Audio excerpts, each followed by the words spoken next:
Welcome, welcome. So, Manchester United are going to be in need of some midfielders this summer. It's been a neglected area for a couple years now, if we're going to be honest with each other. Sure, under Erik ten Hag, we brought in Christian Eriksen, we brought in Manuel Ugarte, we brought in Casemiro.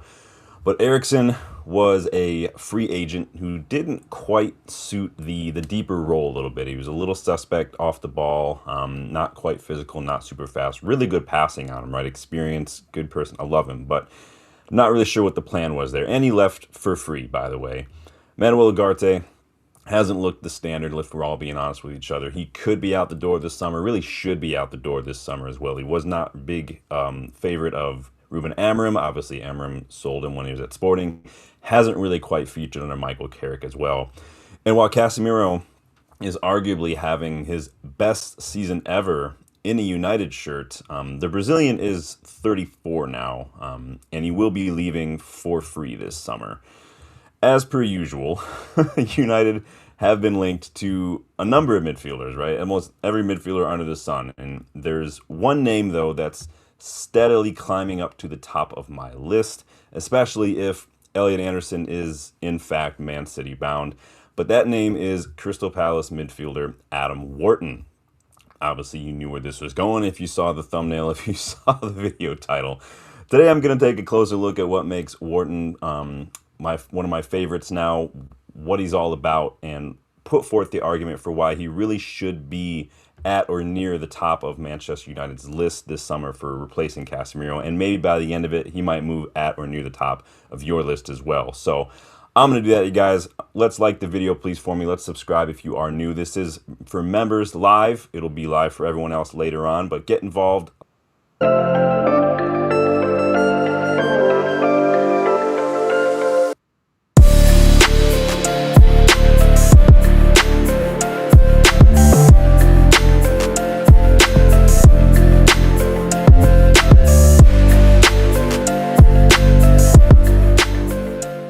So let's talk a little bit about what Manchester United need this summer, because we've got needs, right? I mean, it's just the way it's going to be. Starts with replacing Casemiro. You know, it's odd to me that there are football fans who still think of Casemiro as this sort of like destroyer, right? This physical destroyer. I mean, he's really, if you deep it, he's almost anything but. He'll put in a 2-foot tackle, sure, but he's more than that, right? He's a shield for the defense. He anticipates to disrupt opposition attacking play. He'll play a progressive pass around the corner, down the channels now and then, quite frequently. In fact, he wins a lot of aerial duels, and he does have a knack for making third-man late runs, scoring goals, popping up on set pieces, right? Most of all, though, what Casemiro provides is he's composed, experienced leader on the pitch in the dressing room as well, which is going to be difficult, if not impossible, to replicate. You just can't get a like for him. We can address a lot of the other stuff that Casemiro brings, though, and maybe even look at something slightly different, even elevated in some ways as well. Like Bruno, if and when Bruno finally leaves, the idea is not simply finding a carbon copy of Casemiro, but targeting a midfielder who possesses a lot of those qualities, maybe plus a few that Casemiro lacks as well, like mobility, for instance. And maybe, you know, moving more towards a modern version, like what the modern game requires. Carrick's system, thankfully, isn't as open in midfield as Ten Hag's was or as Amorim's was. So it's not going to be reliant as much on mobility or just physicality in a midfielder. Under Michael Carrick, United's midfield is more compact. It's more patient. It's more soaking up pressure, taking advantage of space in behind. You know, we look to cut off space, cut off passing lanes, squeeze the opponents wide, and then expose them right now by transitioning quickly. So with that in mind, United don't need a straight-up destroyer in midfield. We need control. We need a complementary player to someone like Casemiro, who, you know, a player who brings calm, but who also has confidence to take risks, doesn't always opt for the safe pass, but who's willing to get at an opponent, right? In true United fashion, get the ball forward quickly in transition. We need a blend of control, but also courage as well, similar to vintage Michael Carrick, right? It's a tough combination to find, but this is where Adam Wharton enters the picture. I think he does tick an awful lot of those boxes. So we're going to take a look at some of those boxes today. I mean, that's why we're here, right? So first, let me get checked in with the chat, you guys, see who's in the house today. Debassi's in the house. Says when Sean says members only streams, remind me of that Family Guy quote: "When your beautiful doors magically open." Yes, it is a members only live stream.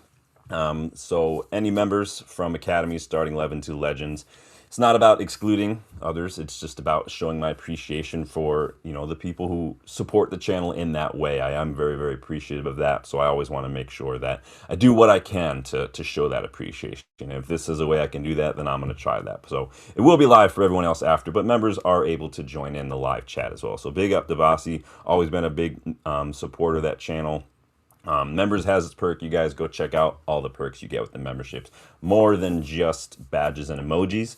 A lot of good ways to get involved with the content that we put out on the channel as well, including early access to these videos, these exclusives. So, what does Adam Wharton bring to the table? Well, first and foremost, he brings elite passing.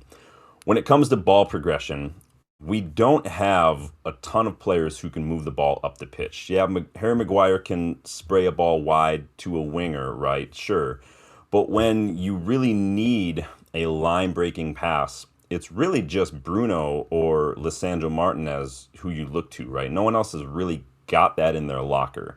And as we've seen, if Licha is injured, it kind of takes the best things about Bruno away, because now he's got to drop deep, collect the ball, make things happen, especially when we're chasing a game. It nullifies his best. Well, you want Bruno higher up the pitch. Yes, he can do a lot of those things, but we have to get to a place where he's not the only one who can. And we're running out of time because he's almost out the door.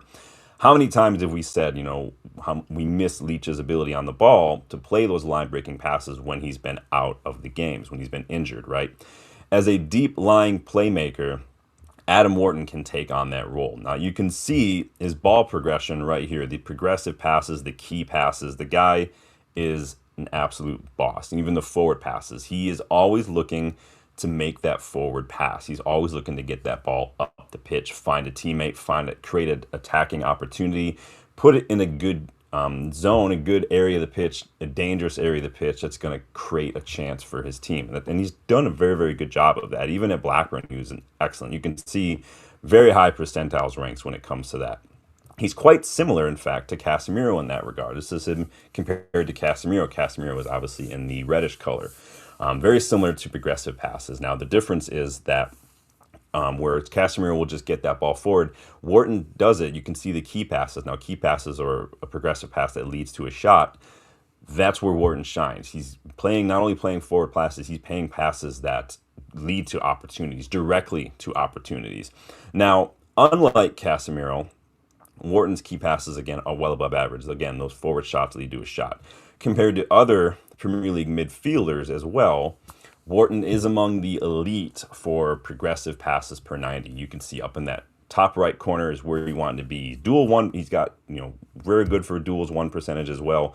But again, those progressive passes per 90, he is up near the top of the list, up there with guys like Bruno Fernandes, Elliot Anderson. You're looking at Szoboszlai as well. And again, you can see Casemiro kind of right underneath those. Just ignore the Rodri. I had to explain to City fans online the other day what a per 90 stat means when Rodri's only played about 14 matches. The per 90 stat needs a healthy sample size to have some sort of validity, and I didn't have time to explain all that to the City fans. So it is what it is. But when it comes to other midfielders, Wharton is among the elite for progressive passes per 90.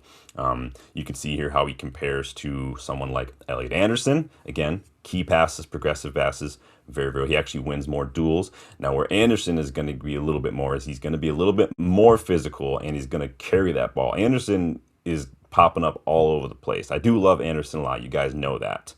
How he compares to Tonali, again, the difference there is that where Tonali and Anderson are going to carry that ball, Wharton is going to get it forward. Now, we already have a ball carrier in Kobbie Mainoo, so I'm not sure if we need someone as much as that as someone we need who can break those lines necessarily. And this is how he compares to Anderson, Tonali, and Casemiro. Again, you can see the key passes, even the duel percentage is well above average for everyone. He's constantly making those plays. He's constantly finding the perfect pass that's going to lead to a shot. He got an eye for a pass. Like I said, elite passing is what you're going to get from Elliot Anderson. One of my biggest gripes with United has been how slowly we get the ball up the pitch. A lot of that has to do, again, with the lack of personnel who can play those passes. Wharton looks for the vertical ball and he looks to play it early, oftentimes with his first touch. And because he's so good at scanning, because he's so good at reading the game, because he's so good under pressure, he's steps ahead of everyone else. He almost makes it look effortless. Here's a situation, a screen grab from a situation where I think that's Forest he might be playing, I can't remember top. No, maybe that's Ipswich.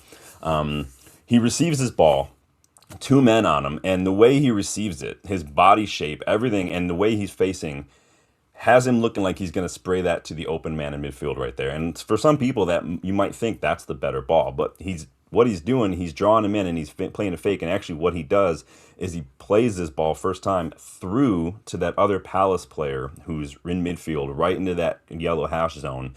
That is going to create so much more opportunity, because now you've also, I think, that Sar down on the bottom who's also available for a pass as well. Very, very good scanning, very reading the game. Again, he's way ahead of everybody else on the pitch in this moment.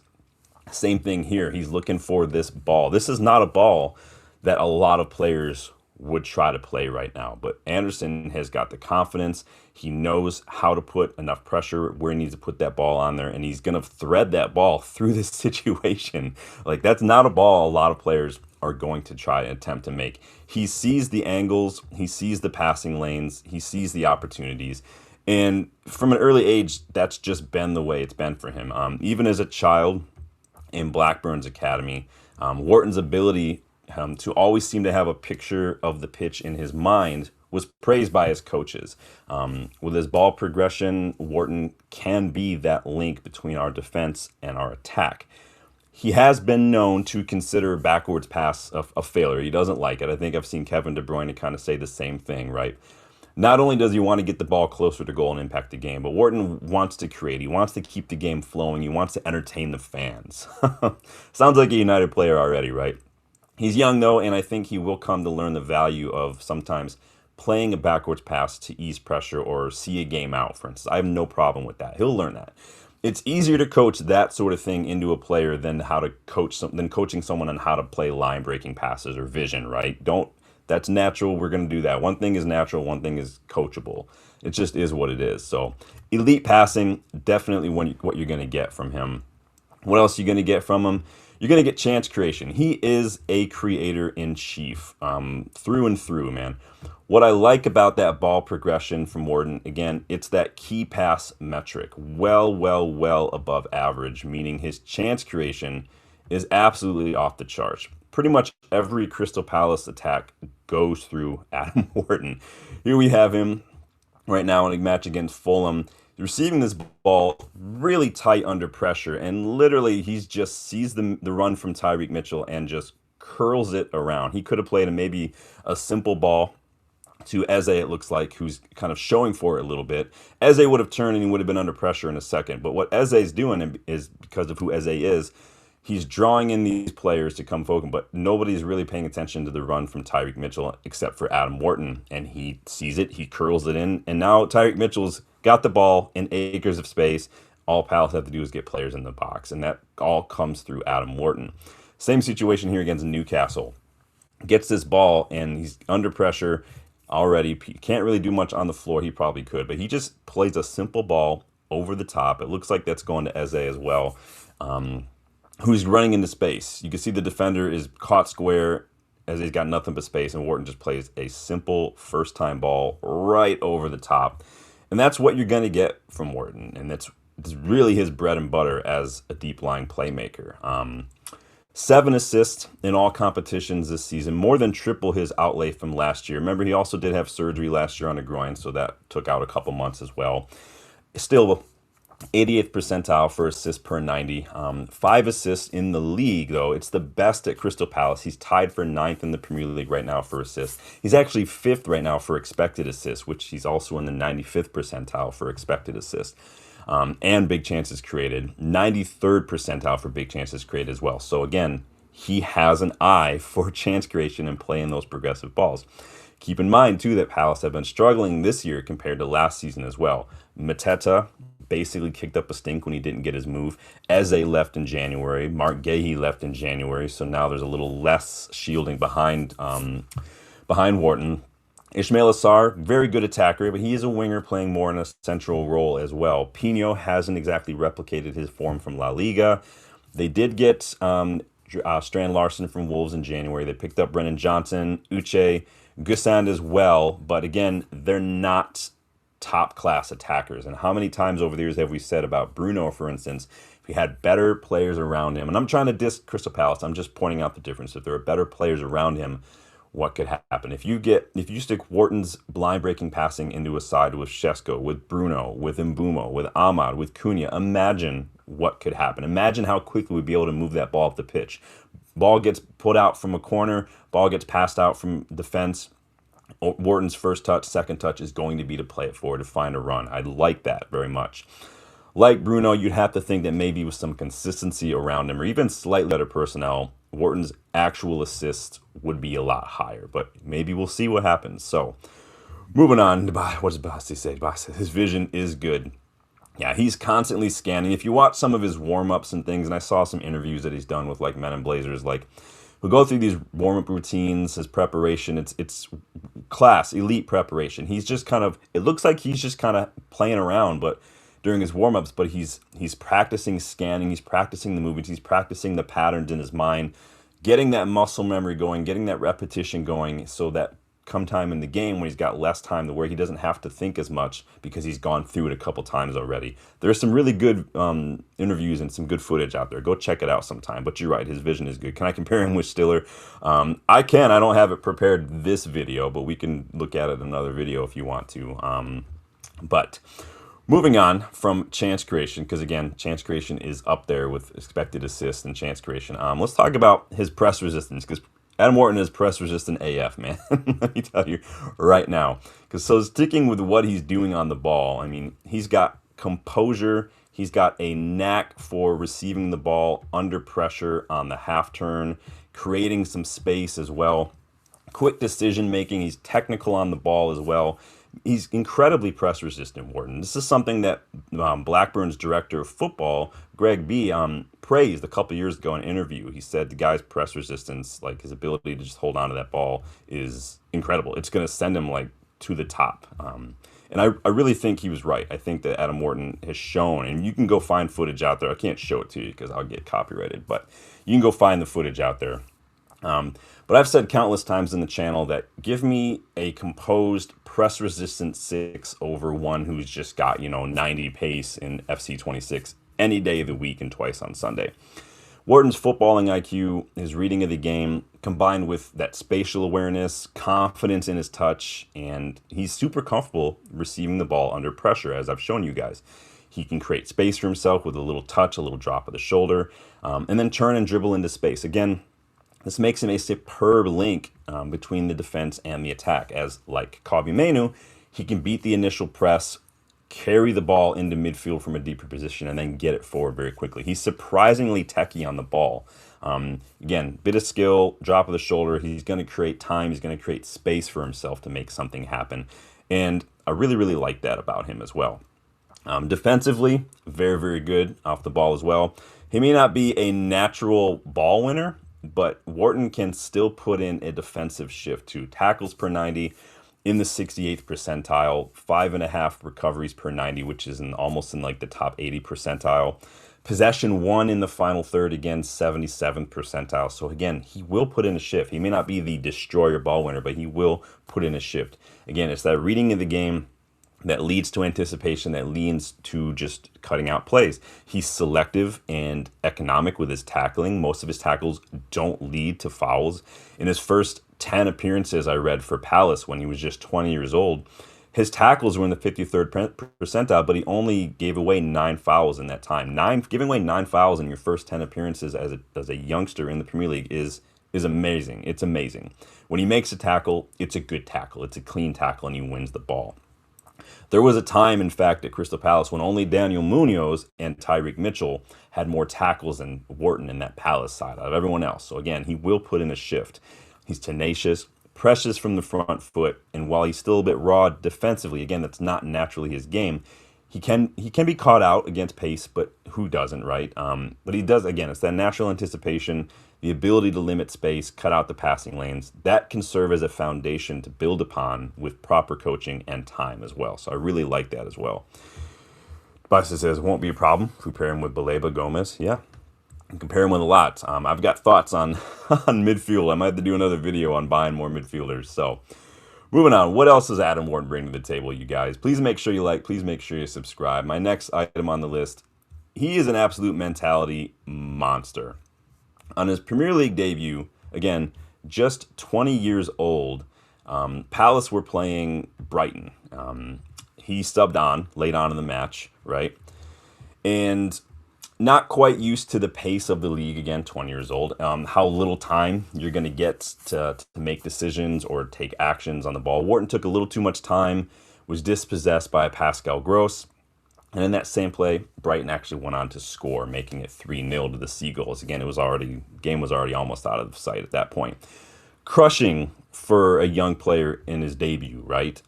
Wharton, though, didn't crumble. He didn't retreat into himself. He didn't kind of shrink. He was angry at himself for making the mistake, sure, but just minutes after the error, he was already again demanding the ball, trying to make things happen for Palace, going on runs, playing those direct passes he's become known for. He didn't let it destroy him on the day. He gets about the pitch, like I said. He gets stuck in. You can see he takes those corners as well from that right side too. He knows what he's doing and he wants to contribute. More often than not, like I've seen supposedly great midfielders just kind of hide from the game a little bit. It does my head in as well. Some of them just maybe not comfortable as well, but you need to have that mentality. And Wharton, he gets it. He is a mentality monster. At 20, Wharton was already showing something that I've seen players 10 years his senior just struggle to find in those kind of moments, and that's resilience. You know, how do you respond when you make a mistake? How do you respond to adversity? How do you use those moments as opportunities for growth? And he's hard on himself, but I think there's a professional aspect to that I think a lot of athletes will relate to. He's said this about himself. He says, I never really come away from a game satisfied. There's always parts of my game and moments I can do better. No one is perfect. I do look at the positives, but I'm always trying to look at the moments where I can do better. I absolutely love that.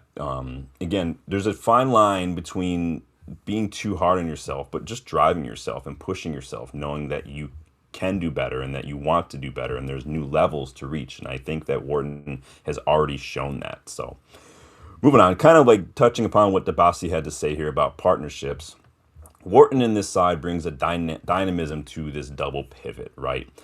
Because, of course, you know, with a midfield partnership, you know, who you're playing next to makes a big difference. It just does. You know, how much we say the same thing about center back pairings as well. Let's assume that Kobbie Mainoo is the starting partner in a pivot with Wharton. That's just who we have right now. That's who's been starting a lot under Carrick. It's who Carrick really likes.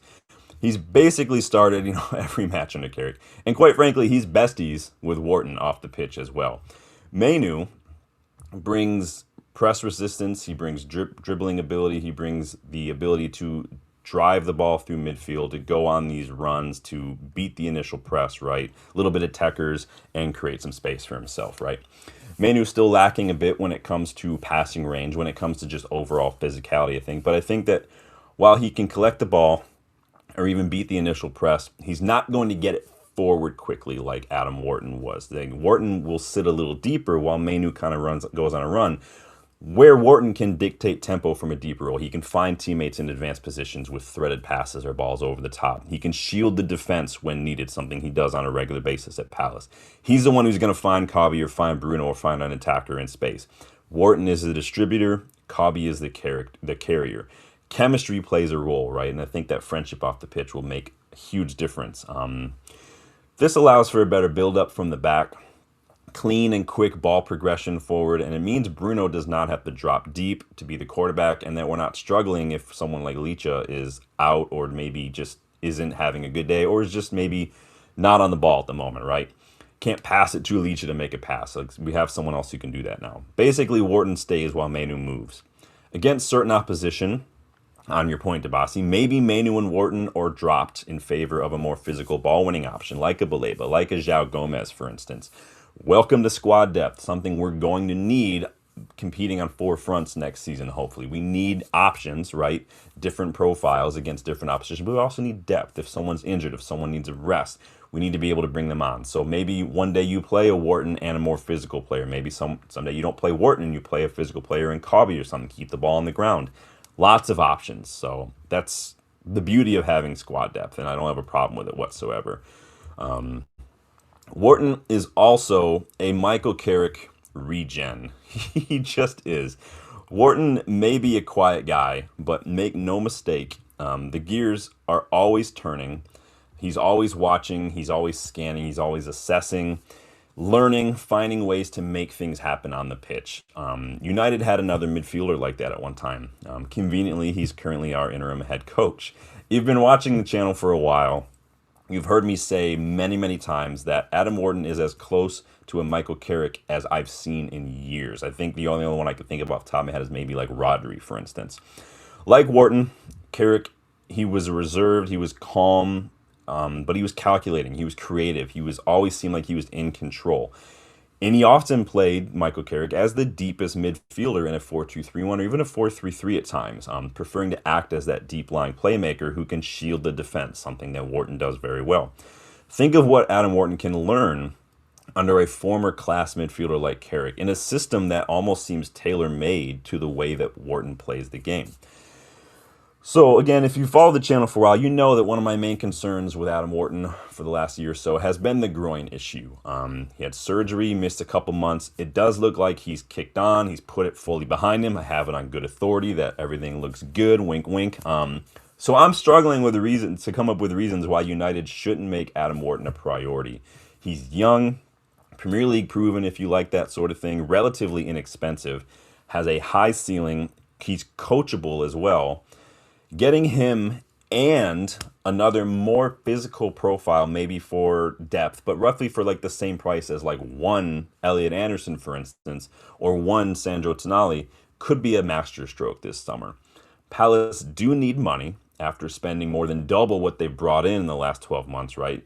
50 to 60 million is the price that I'm seeing thrown around right now for Adam Wharton. Throw in Toby Collier as well, and I think that's a pretty good deal, right?